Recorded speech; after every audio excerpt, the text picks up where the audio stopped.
Hi, I'm Willow Grace, and today I want to talk a little bit about tarot. Hopefully, if you like this, you will subscribe down below and you'll be able to follow me every time I come up with a new idea, or if you have thoughts or ideas that you want me to talk about with astrology or tarot or Reiki, I would love for you to just hit the comments down below. So let's talk tarot.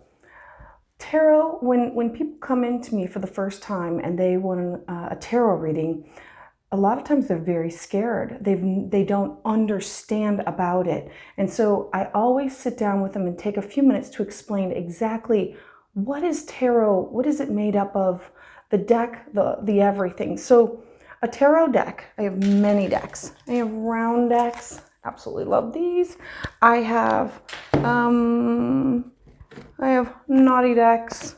I have astrology with tarot, and then I have my favorite. My favorite is Shadowscapes. Carry it with me everywhere. The other decks are, I love them, but not as much as this one. So there's symbolism that go along with tarot. So a tarot deck is made up of a regular 52 deck of cards. They go ace to king, and they're four suited. So when you are looking at a regular 52 deck of cards, you're looking at the cups and the spades and the pentacles and the diamonds. And I'm sorry, hearts, spades, pentacles, and diamonds. So with a tarot deck, it's the same four suits, except for it's cups and wands and swords and pentacles. So with each of those, they go ace to king. Along with that, there's major arcana cards. Those have the Roman numerals at the bottom. Those are about major life events or major life lessons that are going to be happen or have started to happen that are going to be in your life. They also represent a little bit about astrology. Not each one, but a lot of them represent an astrological sign. So they go from 0, the Fool, to 21, it's the world. So it's the Fool's journey through the world. So when I teach tarot classes, tarot workshops actually, I made up a little cheat sheet for them to go home with, and I explain about numerology. When I'm reading for people, I remind them that ones always mean one, new beginning, fresh start. Twos always mean two people, two decisions, two things, two thoughts, two ideas. Threes are about creative abundance, two making a third. It's imagination. Fours, I think of fours as a chair, has four legs, it's solid, it's hardworking, it's practical, it's solid like a chair.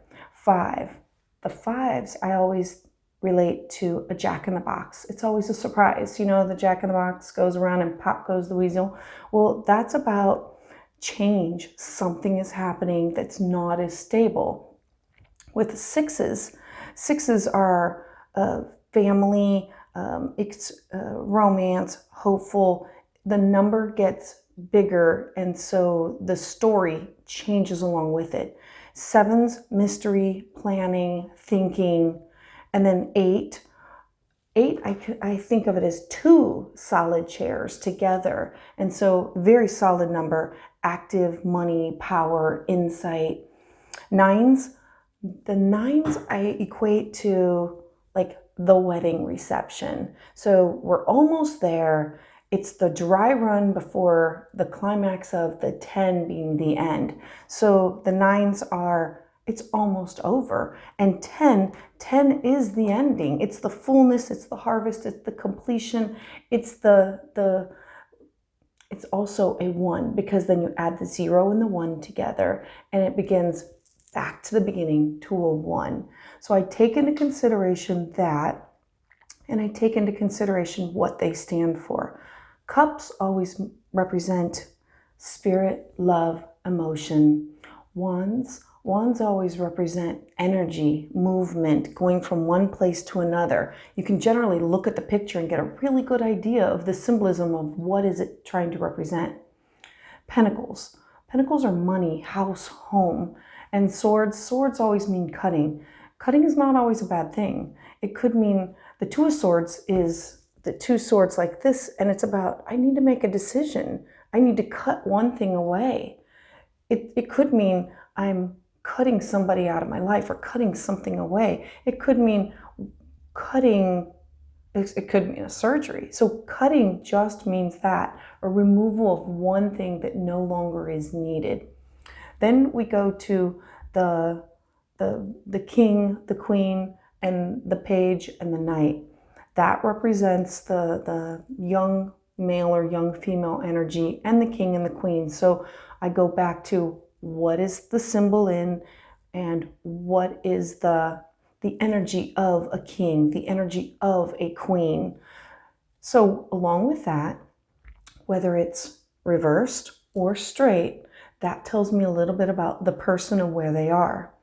Then the major arcana, talking about either the fool's journey all the way to the world, that it also can be forward or in reverse, tells me about what is going on with them, major events that are happening in their life.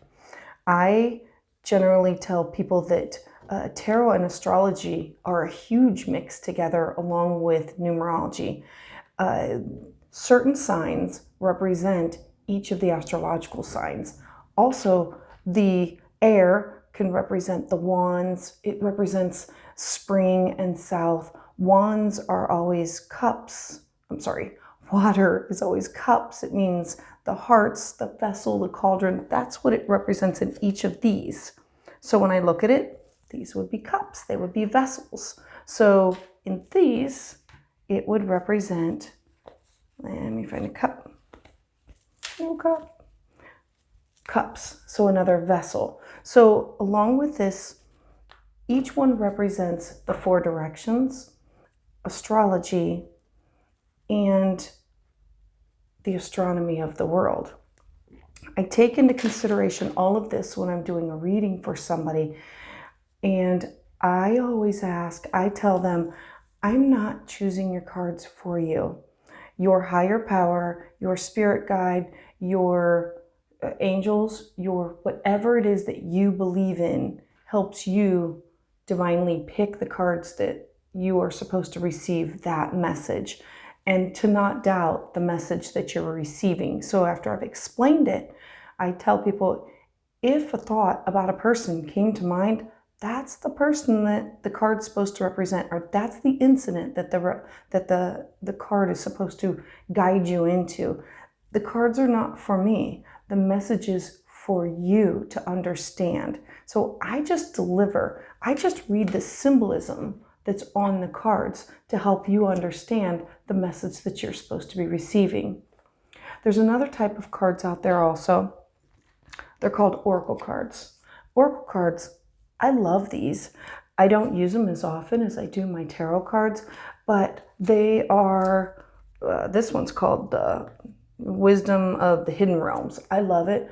The majority of my tarot decks are all feminine, but I do have some that are not. I have like a couple dragon decks.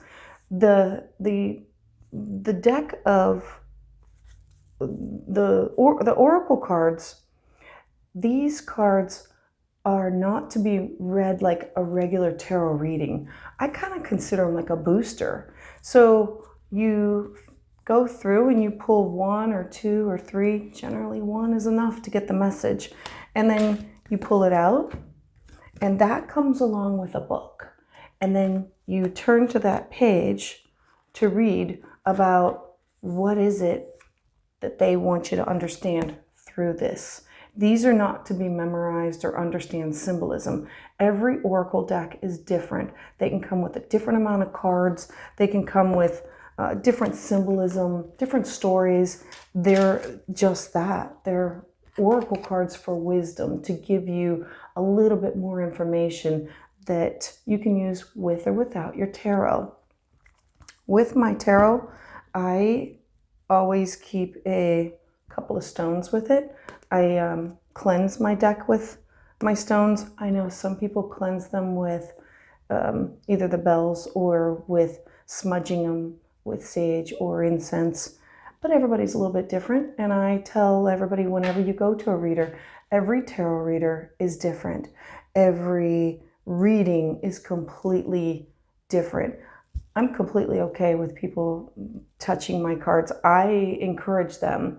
I ask them to take the cards, put their energy on it, mix through them, and then they pick out the cards that's meant for their reading. Then I cleanse the deck and bring the energy back to me.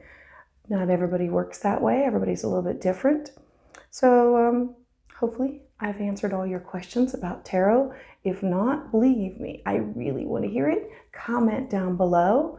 Hopefully you hit the subscribe button, share this, and ask me questions, comment. Would love to hear it. Bye.